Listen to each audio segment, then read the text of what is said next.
Okay, just give me 1 second here. I want to make sure I can see everything. I could see the chat and everything. For some reason, I've been having problems getting the stream going. I don't know why. Usually, it's no problem. Let me go to the channel. Give me 1 second. How you guys doing? Okay. I got the chat loaded up. And we're good to go. Okay. OBS is running. Everything's good. And here we go. What's up, everyone? So, those of you who have been watching my channel for a while remember that I used to do the tier ranking for certain things related to video games. It's been a while since I've made one of these. I think the last time I did it was back in June or July, and it wasn't even live streamed. It was pretty much me recording it and then uploading it because remember back then, my internet was fucking horrendous. I had to use a 4G hotspot to connect to the internet, and yeah, I could not live stream. So I didn't even live stream for 2 years. I did my first live stream in years with Bullet Barry. Then I did another one recently, so I'm kind of in the mood of doing more streams, and I feel like this would be a cool thing, because as I'm going through the rankings, and as I'm talking about it, you guys can interact with me, and let me know, like, in real time, if you agree or disagree with the entries that I have, the rankings that I have. So, today we're going to talk about handheld redesigns. So, what I mean by redesigned handhelds, it's pretty much the same thing as my console redesigns, where I talk about redesigned versions of consoles like the PS3 Slim, which I ranked at S tier, I believe, and other redesigns like the NES Top Loader, even the Xbox One S, that's a redesign. The Xbox One X is also a redesign. So we're gonna just do the same thing as that, but just with handhelds, because it's an interesting thing, and not a lot of people really talk about redesigned consoles very much, so it's kind of an obscure topic, but I thought it'd be cool to just talk about for a little bit. And basically, this is how it goes. I guess we'll start from the bottom up. The F tier is just the absolute worst redesigns that you could think of, possibly. I mean, they're just terrible. They don't do anything better than the original model of the handheld, and they're just under no circumstances are they worth buying. It's just a terrible idea. Awful. And there are very few redesigns that quite make the F tier, but there are a couple of them that we're going to talk about very soon. And I think we'll just start that way. Instead of just going through all of it, we'll just gradually work our way up. So yeah, F tier.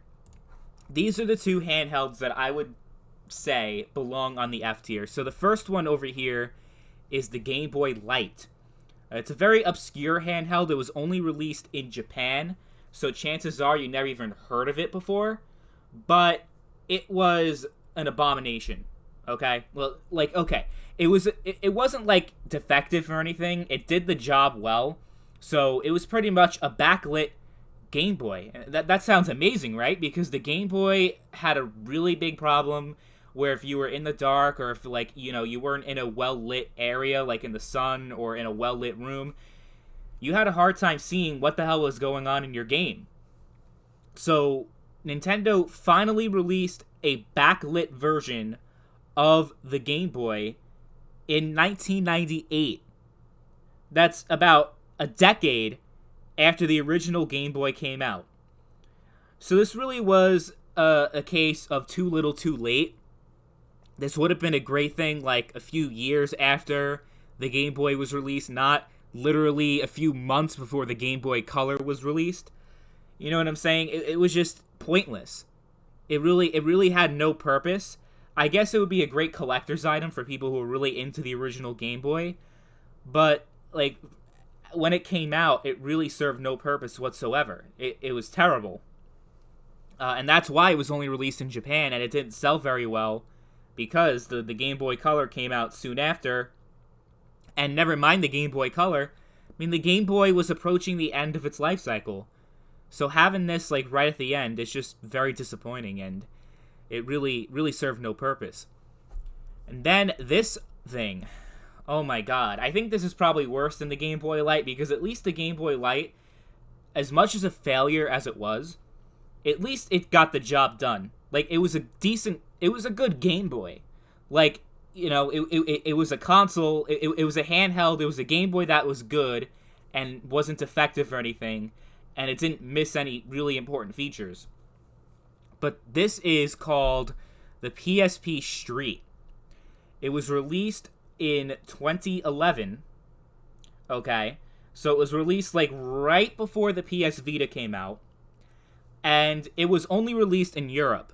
So it's another obscure handheld that most people have probably never heard of. The reason why this makes the F tier is because they released a PSP that could not connect to the internet. I mean, it's the same situation as last time when we talked about console redesigns. When we were talking about the Wii Mini that could not connect to the internet. But this is even worse, because the PSP, like, the main premise of that entire console was being able to connect to the internet. Because you make the case that the Wii is a family console, it's very casual. Like, you don't necessarily need to be on the internet to enjoy the Wii, right? But with the PSP, if you can't connect to the internet, you're missing out on a whole lot. Like, being able to download music, being able to connect to the internet. I mean, this was pretty much smartphones before smartphones were a thing. I mean, this was really one of the first major mass-marketed smart devices that allowed you, I mean, it didn't necessarily have applications, like, you couldn't, like, download, like, a Facebook app or anything like that, really. So I guess it wasn't really like a smartphone like you would consider now. And it also didn't have a touchscreen. But, I mean, you were able to play music, you were able to watch multimedia, you were able to, watch and download movies. So it was a multimedia device. The PSP was great. It was definitely ahead of its time when it came out in 2004. But, like, right before the new portable PlayStation comes out, you release a version of it that can't even connect to the goddamn internet. Like, what's the point of owning it? Like, okay, if you just care about playing the games, I guess, but it really serves no purpose, because this whole point was it was a budget PSP. But in 2011, you could find a really cheap PSP, not even just used, but even new. Like, you could find the PSP back then for really cheap. So there was really no point in owning one of these. It was really a waste of time. It's definitely one of the worst redesigned handhelds because it took away the thing that really made the PSP special in the first place. So that's the F tier. The D tier is really about consoles, handheld consoles that, weren't necessarily terrible and weren't complete failures, but it was pretty bad, and in very different ways. So here are the entries on the D tier. We have another redesigned PSP, the PSP Go. So if the PSP Street's problem was that it could not connect to the internet, the PSP Go's problem was that it relied way too much on the internet. It didn't support physical media. Now, the reason why I didn't put this on the F tier along with the PSP Street is because I ultimately think being able to connect to the internet is much more important for the PSP's identity, to be able to experience the PSP to its fullest potential. You need to have internet connectivity. Now, as far as the UMDs, I mean, the UMDs, not having no physical media sucks. I mean, D tier is pretty low.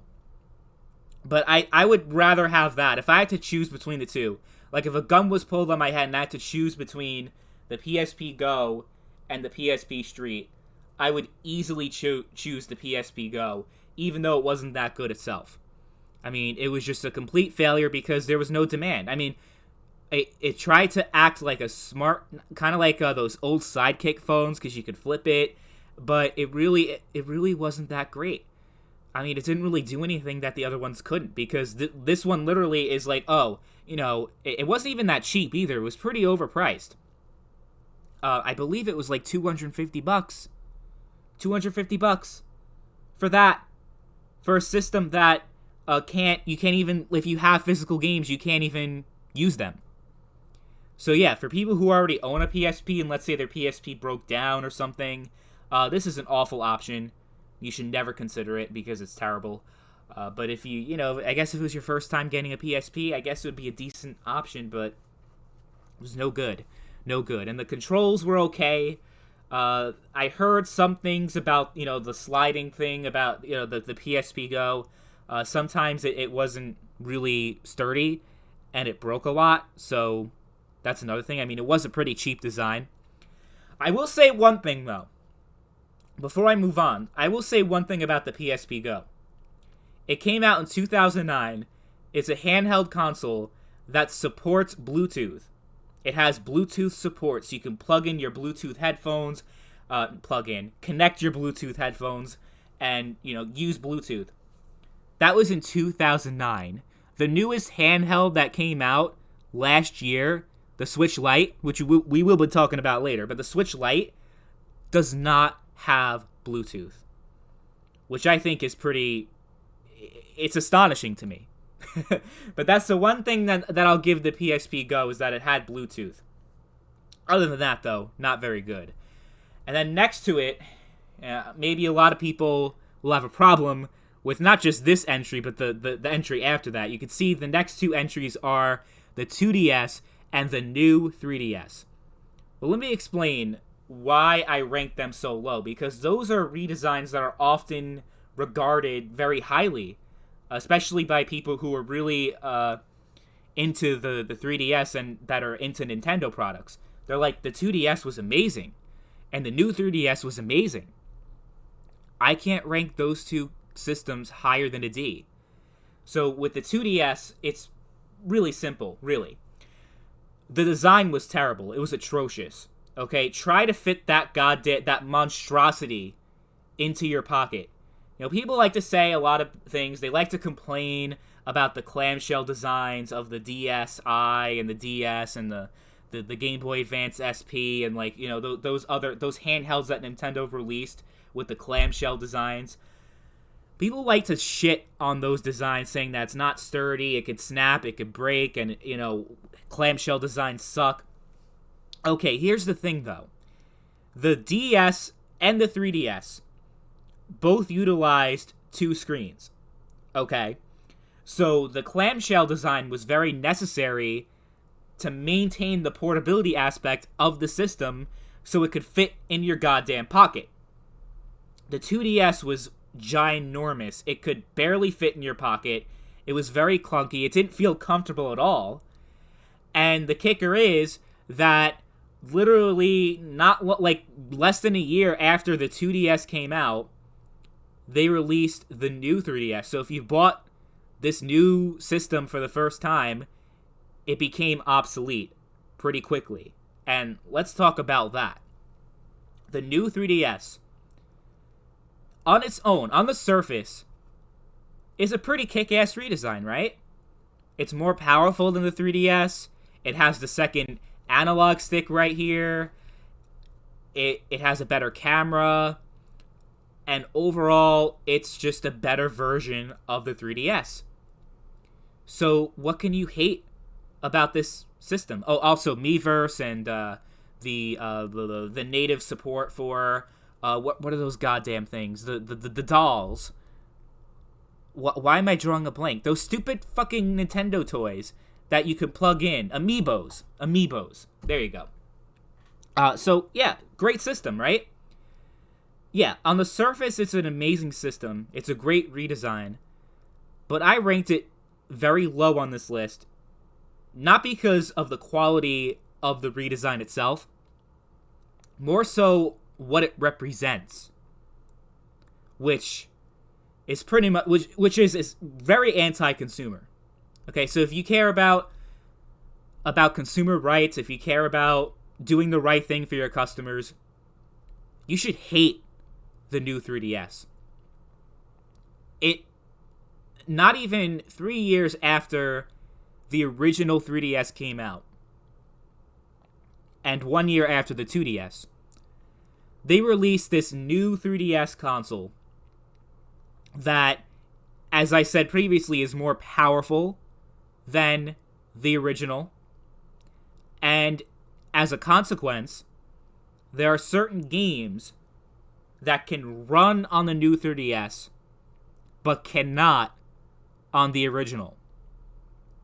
One example that could come to my head straight off is Minecraft. The 3DS version of Minecraft can run on the new 3DS, but cannot run on the original. I just think that's not how you treat your customers. You know, whether or not, okay, you can make the case, well, those games would have never come to the 3DS anyway, because they simply could not run on the old 3DS, and the extra power that the new 3DS offered was the only way that those games would have ever come. But I would have preferred that those games never come. Okay? Because that is not how you reward people who buy your system, the early adopters, by saying, oh yeah, if you want to play some of these new games, you know, and in their defense, there were, you know, most of the games that were coming out were supported on the old 3DS because it was business, business-wise, that made the most sense for developers to make games that were compatible for all the 3DSs, because the best-selling 3DSs were the original ones, not the new. Well, I think now it's pretty much even, but at the time, I mean, there were still a vast majority of people owned the original model and not the new 3DS model, because it came out in 2014, I believe. Yeah, it was 2014. The new 3DS came out. And I'm sorry, but that's just not how you do it. It's not cool that you just say, oh yeah, you know, I know you bought the system early, you were an early adopter, but there's just some games you cannot run, so you do not get the full 3DS experience. And just as a kick in the nuts, if that's not bad enough, the Game Boy Advance catalog, the Super Nintendo catalog, and the Virtual Console were also exclusive to the new 3DS, which was just completely unnecessary, because you know that those games would have easily ran on the original one. So that was an obvious money grab on Nintendo's part, and it really, like, that experience that I had buying the original one when it came out,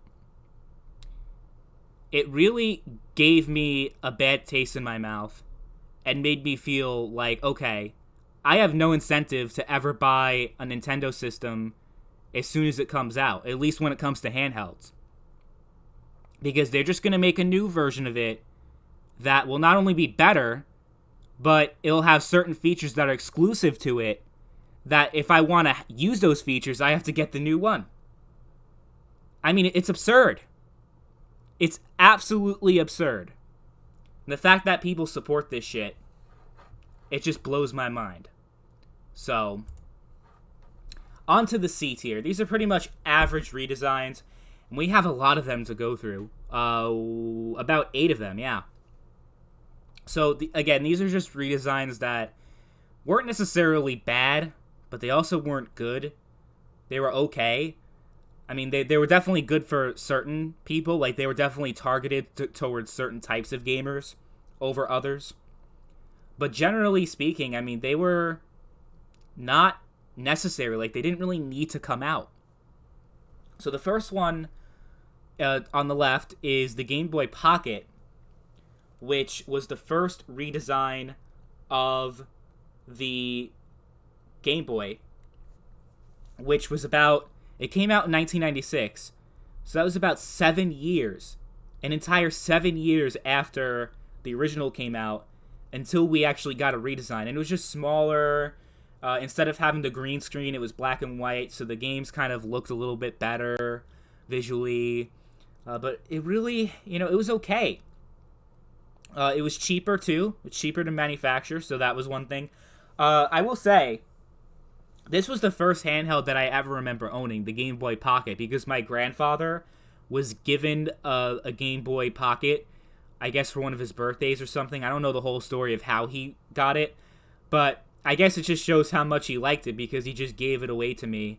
This was before I owned a Game Boy Advance or a DS. This was like when I was like 4 or 5 years old.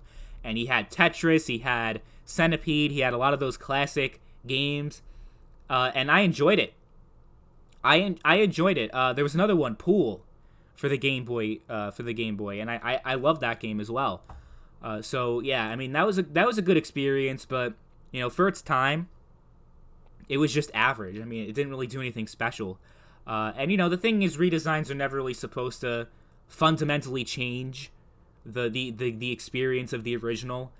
I mean, in certain cases they are, but for the most part, it's just to refine and improve on it. And I guess this improved it, but it was also similar to the Game Boy Light, where it was just too little too late. Like, this would have been nice a few years before, but really up to that point, this is the first time Nintendo ever redesigned anything, if I'm not mistaken, if you don't count the Famicom being redesigned for North America into the NES. So I think this is really like one of the first times Nintendo even did a redesign. So, I mean, it was average, really nothing special. Then you get to the Game Boy Micro. Now, I know a lot of people love this thing, and they think it's honestly one of the best versions of the Game Boy Advance. Some people would even argue that it's as good as the Game Boy Advance SP. I think it was okay.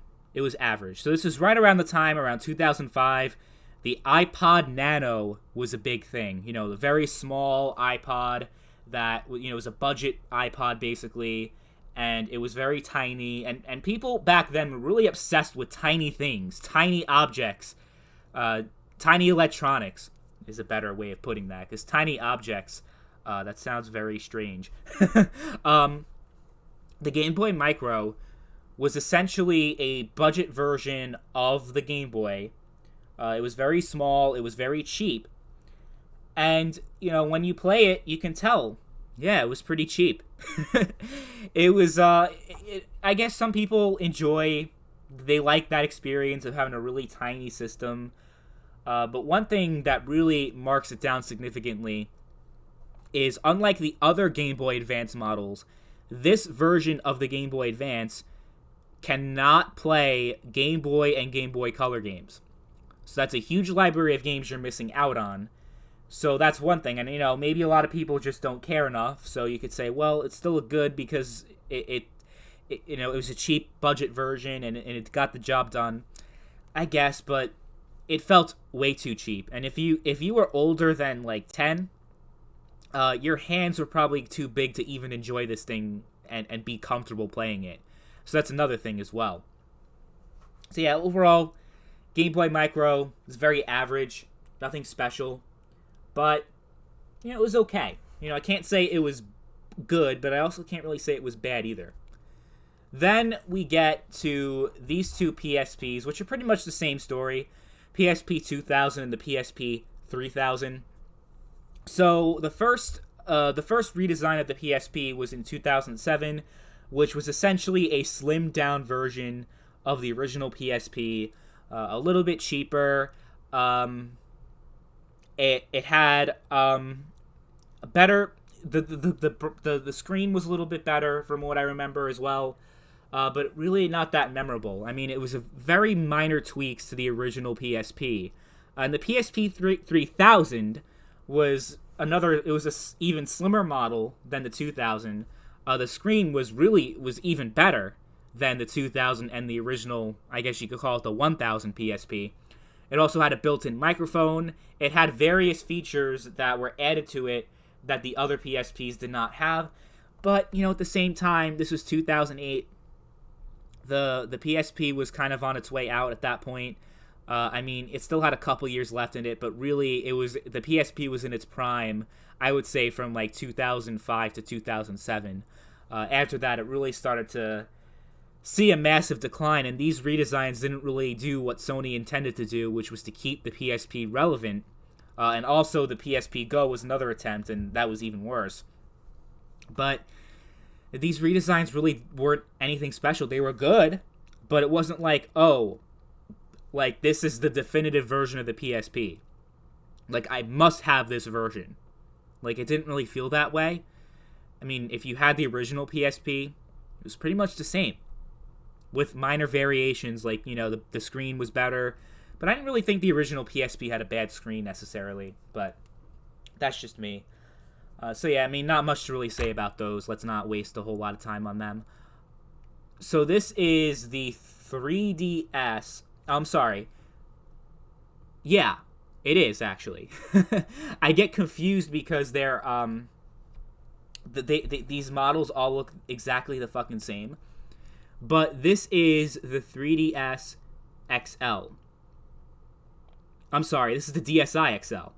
Shit, I keep confusing. Okay, the DSi XL was pretty much a large version of the DSi, which we will talk about very soon because, spoiler alert, it's in the B tier.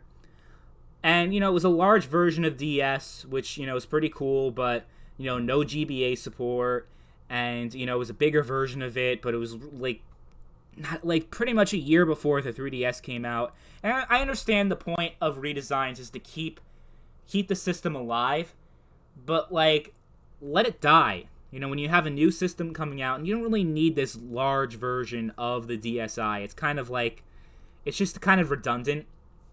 So it's not bad, but it's not good. Same thing. Like, I guess if you're really into big, you know, you really like the big screen, I guess the DSi is a good option. And especially if you're a collector, if you really want to have, like, the highest quality. The DSi XL is probably the best example. It's probably, like, the best version of the DS that you can own, assuming you already have a GBA. But the DSi itself, we're not going to talk about that much because we're going to talk about it soon. So I'm just going to leave that for later. But, yeah, it was just an average system. Really. And then onto this, which is the 3DS XL. And it was also average because it was literally a bigger version of the 3DS, which you could say is good. You know, it's good. Bigger is better. But the problem was that the 3DS XL didn't come out... you know, imagine buying the more expensive 3DS, right? Because it's bigger and everything. And then not even a year later, 2 years later, you have to buy another new 3DS. So this goes back to the new 3DS. You have to buy another new 3DS in order to have the full experience and to be able to play the newest game. So, you know, that kind of marked it down a little bit. But ultimately, it's just average because it's hit or miss. You know, if you care about this stuff, I guess it's good. If you don't care about having a large screen and you just, you know, it really doesn't matter. So that's why I marked it at the C tier.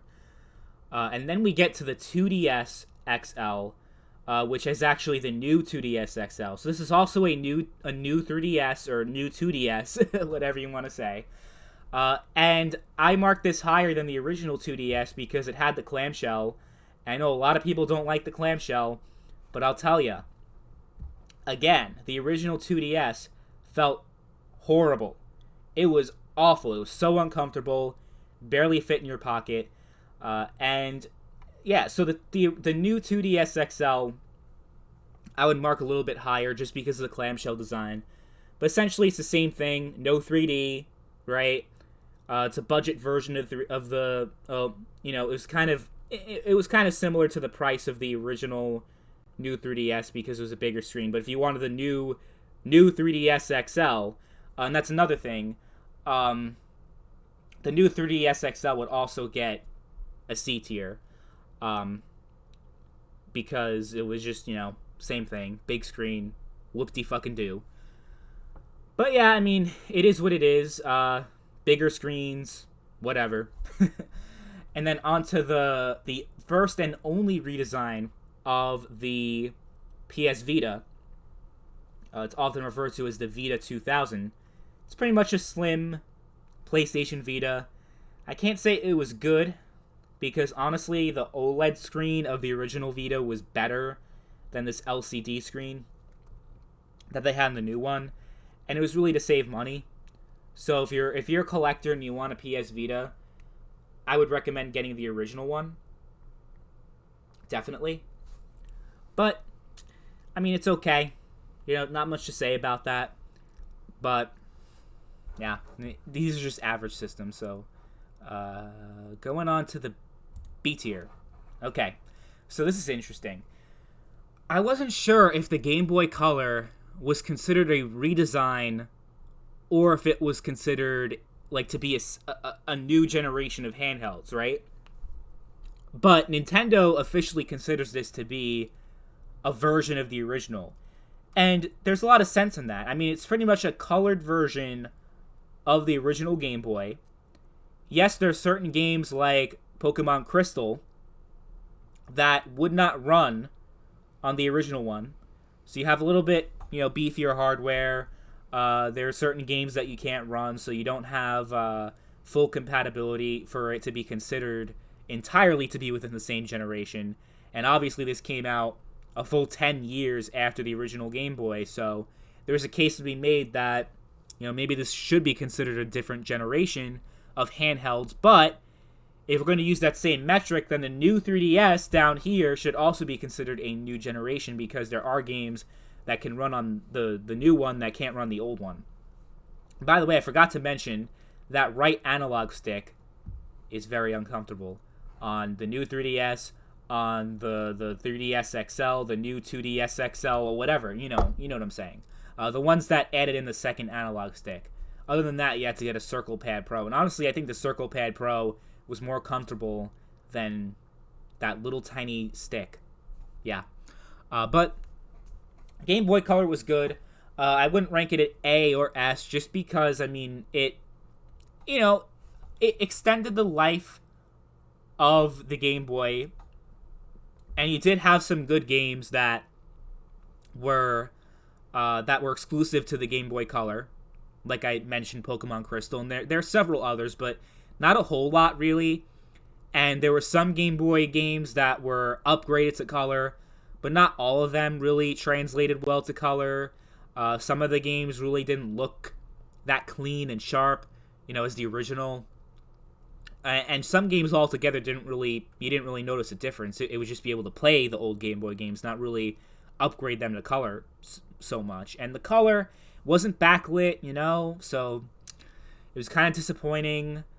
Because the Game Boy Light, they had the right idea, having a backlit Game Boy, and then they released the new model, the Game Boy Color, which did not have any backlight. So, it was the same problems that we've been having for 10 years at that point, because it was pretty much 10 years after the original Game Boy, and they still didn't address the backlighting issue. So that's why it was marked down a little bit, and it was like, I mean, some games weren't really, like, it wasn't really that amazing, you know what I'm saying? But it was definitely good. I would say it was definitely a good redesign, if you would consider it to be a redesign, because that's a debate that people would have. Like, is it a version of the Game Boy, or is it a sequel to the Game Boy? So I'll let you guys debate that one. And the DSi, yeah, this might be a little bit too high for some people. Some people would consider the DSi to be one of the worst redesigns, just because you had no Game Boy Advance support. So a whole library of games you missed out on completely, which a lot of people did not like. The other thing was, so it boasted this online connectivity, which the original DS did not have, and the DS Lite did not have. But ultimately, some people would say, like, do we really need to connect to the internet? And a lot of the DSiWare games that were exclusive to the DSi were okay. Like, they weren't amazing. They weren't must-have games. But, I rank it up high. Maybe it's a nostalgia thing, because I just remember trading in my DS Lite for the DSi. I got like $50 off, so I only had to pay $100 for it at GameStop. And I loved the camera. I loved taking pictures. I enjoyed the hell out of it as a kid. And those I guess you could call them motion control games, but they kind of weren't very responsive, because it wasn't phenomenal. Don't get me wrong, but I had some good times with the DSi, and I think it was a good transition, in my opinion, between the DS and the 3DS. So that's why I rank it in the B tier. And then we have the Switch Lite, which is the newest redesigned handheld. It was released last year. And, the Switch Lite is overall a good redesign. I mean, most of what you would want for a more handheld version of the Switch, it's there, pretty much. I mean, it's smaller, it can more easily fit into your pocket. The Joy-Cons are attached together, so, you know, you don't have to, like, so they could, because everything is one unit, it attaches much, it could be much smaller, basically. And, you know, I think the design was good. The thing is, the Joy-Con drift is a problem, although Nintendo will fix it for free if you do the repair. But, you know, who wants to really go through that? You know, you'd rather just have a system that works, because the original Switch had the same drift problem, but at least you can get new Joy-Cons, right?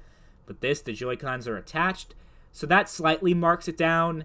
The other thing that marks it down is that you didn't at least have some capability of plugging it into your TV.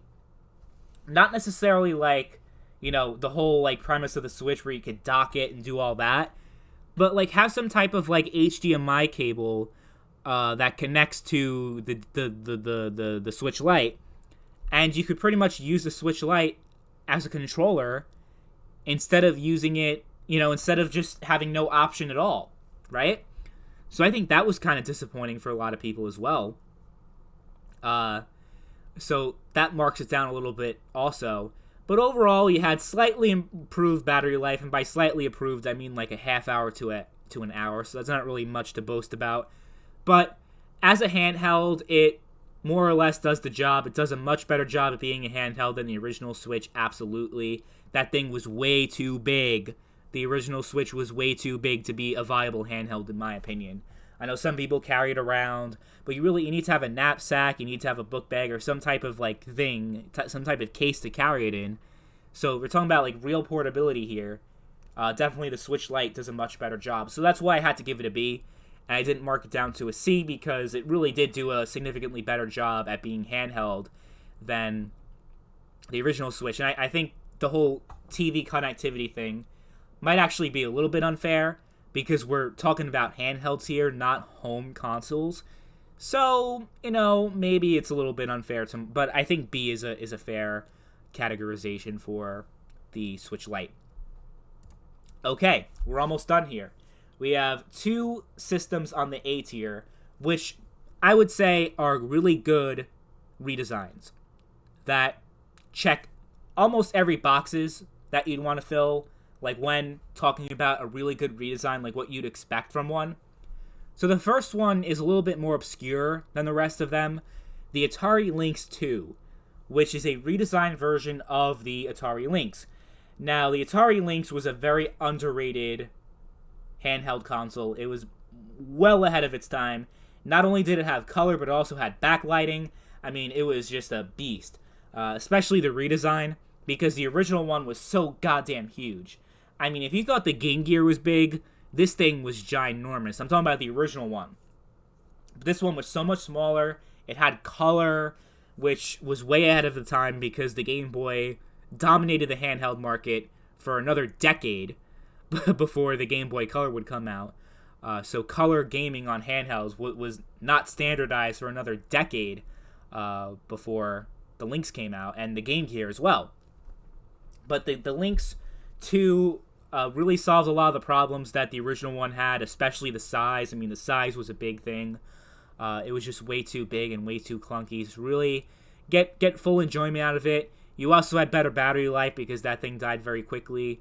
But I mean, overall, it was it was a really good redesign, actually. And I also forgot to mention, now that I'm thinking about it, for the Game Boy Pocket, it took 2 batteries instead of 4. So that's another advantage that the Game Boy Pocket had over the other. But it's the same thing, too little, too late, really. Game Boy Advance SP. I rank this at an A, because when I think of the Game Boy Advance, the first thing that comes to my mind is this model of the GBA. I mean, I remember back in elementary school, in 2nd grade, everybody had that. We didn't have DSs, even though the DS was out for about a year at that point. We all had Game Boy Advance SPs. It came out in 2003, and, you know, the Game Boy Advance, enjoyed a lot of enjoyed an extended life cycle, not only because of the SP, which I believe definitely ultimately made the GBA more successful than it would have been without it, but also, of course, the DS and its GBA compatibility, which also, you were able to play those games on the DS. So that, the GBA, you would consider it to really be very short life cycle, right? Because it came out in 01. Their new handheld console was released in 04, the DS. So you would think, wow, that's a pretty short lifespan, but it was actually much longer than you would think. And we all had Game Boy Advances for a while, like before we had DSs. I remember I got my DS in 2007, so I still had the GBA for a long time. And the GBA SP was much better than the original one. Even though some people may not like the clamshell, keep talking about the clamshell, but people don't like the clamshell design. But ultimately, it was far better than the original Game Boy Advance, because not only did it have, you had better battery life a little bit, but it also, the design really, it felt more comfortable. Being able to hold it like that and having the screen, like, instead of just holding the whole thing, like if the original Game Boy has a more similar design to that of like the PSP, but it's even less comfortable. And I didn't really think the PSP was that comfortable. I mean, it was okay, but it wasn't that comfortable. But yeah, this was much more comfortable than the original Game Boy Advance. And of course, backlight. I mean, backlight was the big thing. It was the big selling point. So, I mean, I could never play those games without that little bright button over here, It was just impossible. You couldn't see shit. So, yeah, it was a good redesign, really good redesign. So that's why I have that on the A tier, because, I mean, when I think of the Game Boy Advance, I think of that model of it. And I think it took off, actually, much more than the original one, and actually ended up becoming the more popular model. Definitely way more popular than the Micro. But, yeah. It definitely deserves a spot on the A tier. So, S tier. Let's finish it. DS Lite. Obviously, this is the one redesign that we didn't mention yet. I kind of talked about it a little bit, but obviously it didn't make any of these lists so far. DS Lite is on the S tier. The DS Lite is I would say, is the reason why the DS as a whole became as successful as it was. I feel like if they did not redesign the DS and just left the original model, I don't think the DS would have done nearly as well as it ended up doing. So the DS Lite had a lot of advantages over the DS, namely the battery life. Sometimes you could go up to 15 hours with that thing. It was amazing. While retaining every feature that you had on the original one. Right? So, it didn't make any compromises. Because when you think of a lot of handhelds like the DSi, even the Game Boy Advance SP, which took away the headphone jack, I mean, ultimately a lot of these handhelds do make a lot of compromises compared to the original. But this one made zero compromise whatsoever. It was smoother. It was slimmer. The overall design of it was better. But just like overall, it did a lot of things better as well. Like the screen was much brighter, and it was much more pleasant to look at. So games looked much better in the light than they did on the original DS. And overall, I mean, there's nothing you could say bad about this thing. Like, you could say a couple bad things about even the A tier. Hey, where's the goddamn headphone jack? Literally, the Game Boy Advance is the Game Boy Advance SP is the only handheld they made that had no headphone jack. The original Game Boy Advance had it. The DS had it. 3DS. Switch. Not the Game Boy Advance. So I'm saying, like, this is the only one that really made no compromise whatsoever. So I have to rank it at the S tier simply because not only did it make no compromises, and that's like the best you could ever hope for a redesign, really, but also it single-handedly saved the DS. Like, I feel like the DS wouldn't have been nearly as successful as it would have been, as it could have been without it. So similarly, I put the PS3 Slim in the S tier when we were talking about console redesigns, because the PS3 Slim saved the PS3. If the Slim never came out, if they stuck with that original model that was horrendous and was not cost effective, the PS3 would have been a failure. I think the PS3 Slim is why the PS3 bounced back as well as it did. And I plan on making like a documentary on the PS3 because that was one of my favorite consoles of all time. But I feel like it's a similar case with the DS Lite. You know, the DS was doing okay the first couple years of its life cycle, but it wasn't really until the DS Lite that it just started taking off. You know what I mean? So yeah, it's definitely belongs on the S tier. Definitely one of the best examples you can come up with, like when it comes to redesigning not only a handheld but just a gaming device overall. It checks all those boxes. And of course, I have very fond memories with the DS Lite. It was amazing. And that's pretty much the list that we got. I'm pretty sure I didn't forget anything. Let me know in the comments if I did. But I think we pretty much covered everything. So, if anyone hanging around wants to comment on the entries I made on this list, and if you agree or disagree, you know, I could take a couple minutes to talk about that. But other than that, if that's it, then I'm gonna end the live stream. So, let me read a couple of comments. Julius Anderson says the DS is so nostalgic. Oh yeah, it is. I mean, it is definitely one of the best, not only one of the best handhelds, but definitely one of the best products Nintendo has ever released. And Michael Sorin says, will this be uploaded later? It absolutely will. It'll go straight to demand as soon as the live stream is over. That's why I do YouTube streams, because it's so much easier. My audience is all in one place, and I don't have to worry about downloading it on Twitch and then getting it uploaded on YouTube. So yeah, no, anytime I do a live stream, it's always available on demand. So you can easily go back and watch it later. Alright, so it seems like, you know, we had a pretty low population today. Not a lot of people tuned into the stream. I guess everyone's panicking over this goddamn coronavirus. Am I right? Yeah, I'm under quarantine. Well, no, I'm not under quarantine. That makes it sound like I'm sick and that I have the virus. No, I'm not under quarantine, but like our entire society is basically under quarantine. Like everything's being shut down and all this crazy shit is happening. I'm gonna graduate online. I'm not even gonna be able to like graduate like in person. I had my last class last Friday without even knowing it. So that's insane. So I hope you guys are doing okay, especially those of you in Europe.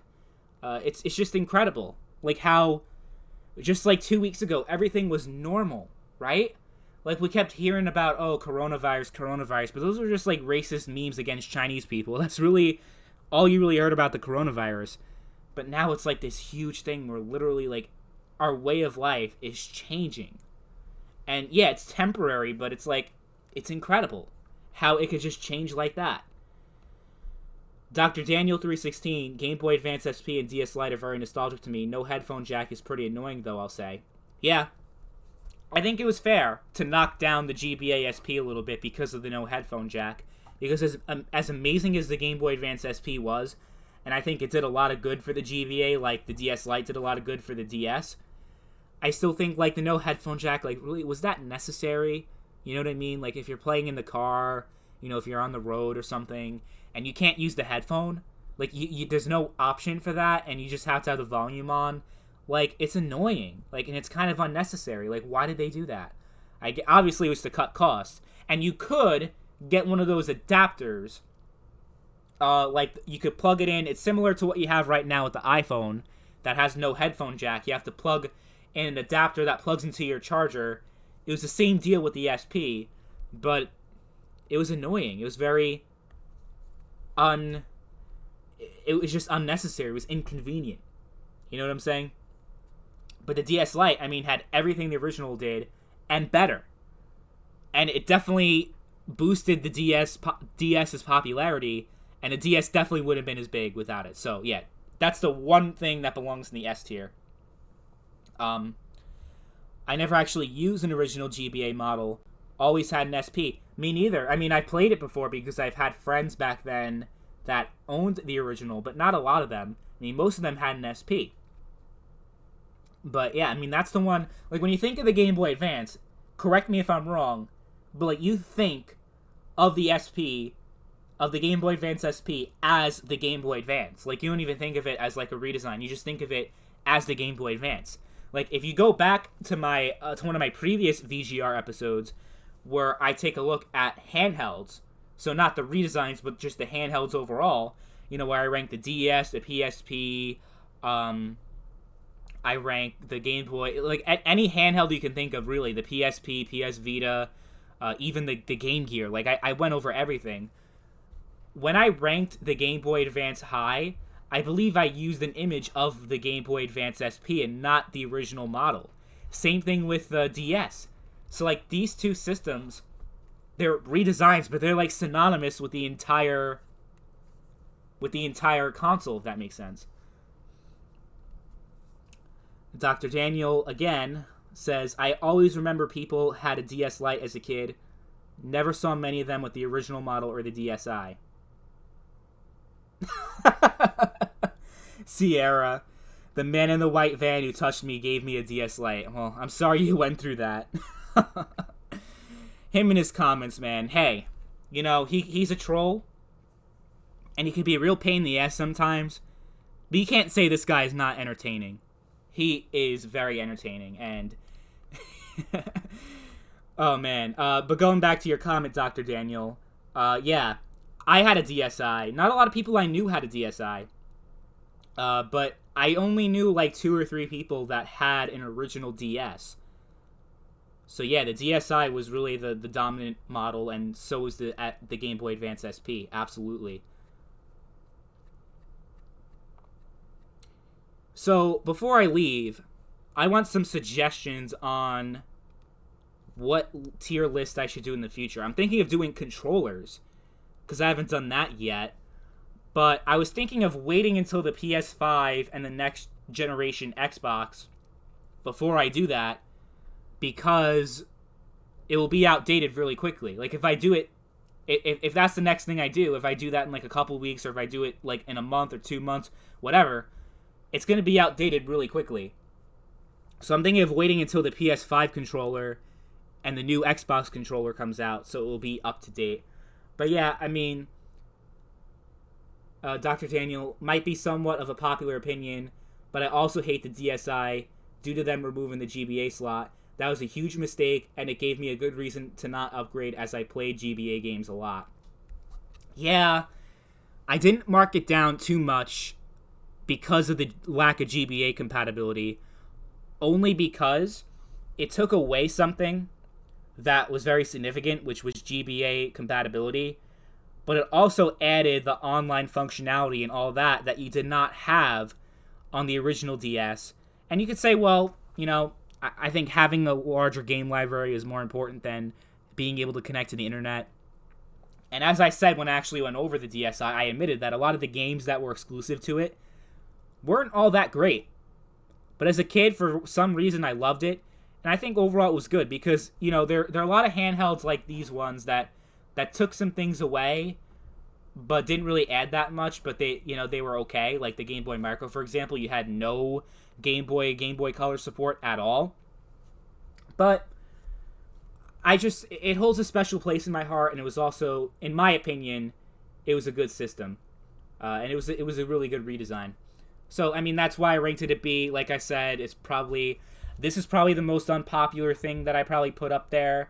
And also the new 3DS, being ranked at D. I'm sure a couple people might not like that as well, especially Nintendo fanboys.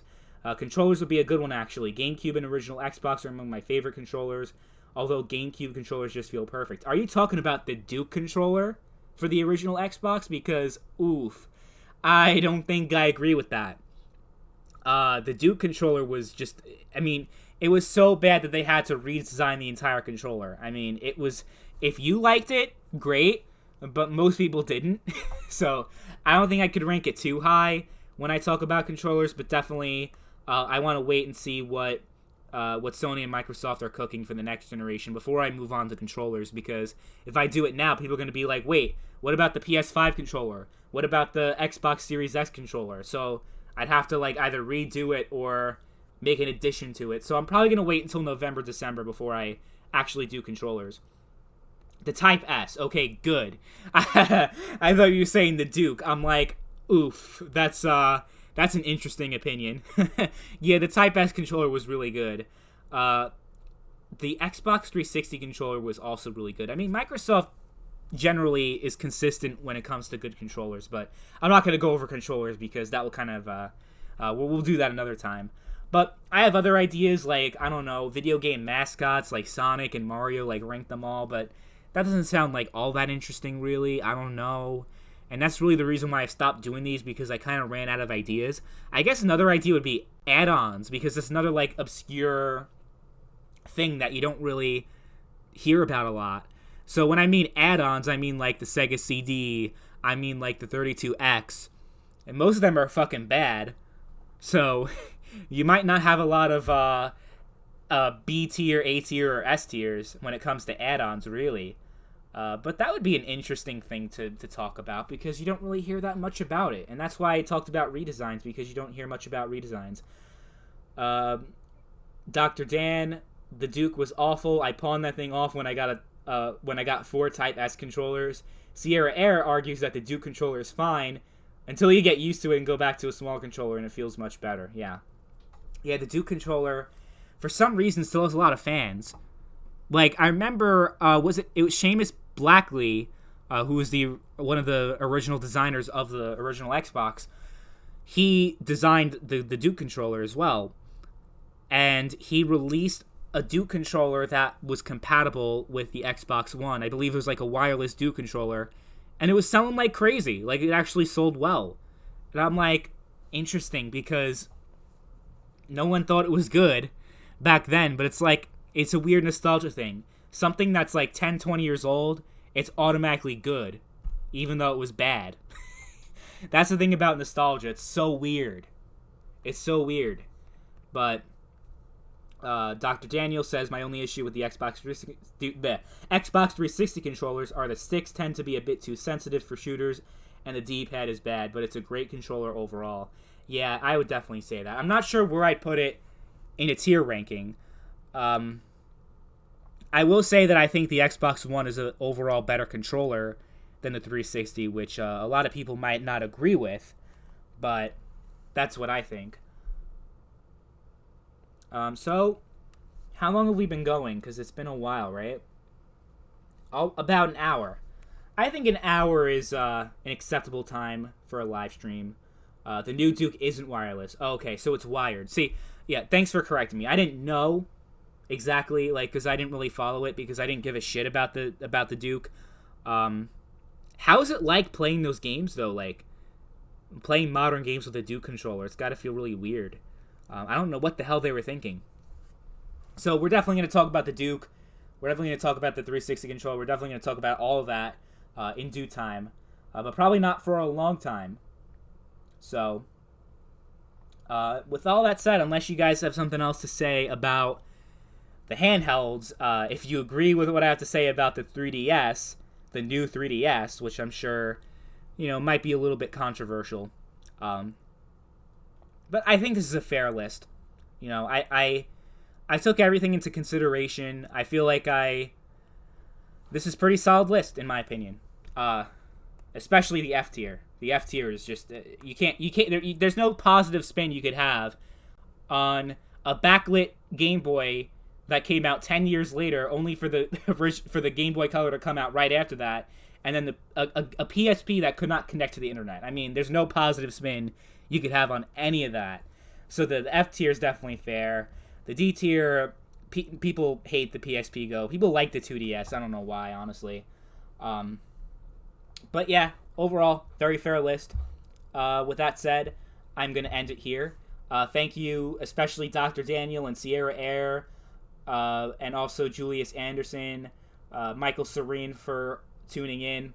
Like I said, it was a pretty dead stream today, but it is what it is. There's a lot of stuff going on in the world, but I hope I did a good job distracting you guys from all the chaos going on outside, and I hope you guys enjoyed. Thank you for tuning in. I appreciate it as always, and I'll catch you all later. Bye.